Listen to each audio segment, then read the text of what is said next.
We have about 500 buildings across the campus. The only surviving building is the president's house. And we have the occupant of that building hanging out with us today. So today is a historic day. The years that I spent at Michigan were pretty much the two best years of my life. And therefore, passion for my school comes easily. Finding time and energy for the school comes easily. Really doing anything for the school comes very easily. To be a global leader today in higher education, universities need three distinct qualities: a diversity of people and ideas, a robust liberal arts curriculum, and a commitment to collaborations around the world. If you wanted a successful film, you need to understand what is motivating this country. The common man of this country is thinking that my life is going to change. I'm not going to stay where I am. And that's where the markets are, that's where the commercial is, because otherwise he's not going to watch your film, he doesn't feel inspired. And so as we think about the evolution of collaborative approaches, what we're going to see is this very interesting blend between how we do that virtually while still doing it physically, because the physical connection is critically important, and we won't see that going away. I was reading in the Michigan website, for example, that just earlier this year a 3D printed esophagus saved the life of a newborn baby because they couldn't wait for the developed part to show up, and instead they just printed the device. By one of the leading Formula One car designers of the world, Gordon Murray. And when I spoke to him in Geneva at the time that he was busy with this, post-Nano, he just was astonished. He said, I've spent all my life working on Formula One cars, shaving out 10 grams of weight every time. And he said, I never realized the challenge that existed of taking a product and shaving 10 cents of cost every time. Whatever is there in terms of technology today has to be reinvented. We cannot continue to fund our growth and development the way it has been done in the past. My understanding of impact investing is very simple.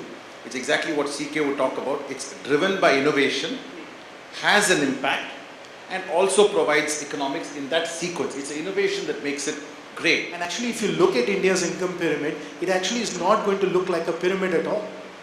It's actually going to look like a diamond. And the opportunity is not at the base of the pyramid, it's going to be in the heart of the diamond. I think that's really the essence. As long as we are clear that the primary purpose of impact investing is impact, and the secondary and incidental benefit out of that is return, I think we are on good ground. I think if what you hope to achieve is innovation and changing cost structures and developing entirely new paradigms, I think that's where research can be helpful. Yes, in theory, those are all possibilities. But at least if I take my view, I think if you look at the whole inclusion debate in India over the last at least a decade, if I were to make one statement, I would say the private sector has failed miserably. 51% of business leaders were reported to regard liberal arts education as very important. And perhaps a more telling statistic, 74% of these said unequivocally that they wanted this for their children. There is flexibility and choice associated with liberal arts education. So if you are sending your children there, or if some of you have gone to Michigan or other schools, you actually, it really truly doesn't matter what major you are doing. In the context of India, we absolutely need liberal arts colleges. I think a liberal arts education does not disqualify you for a job. In fact, it obviously prepares you for the higher end of jobs. The world of work is changing, knowledge components and everything is increasing.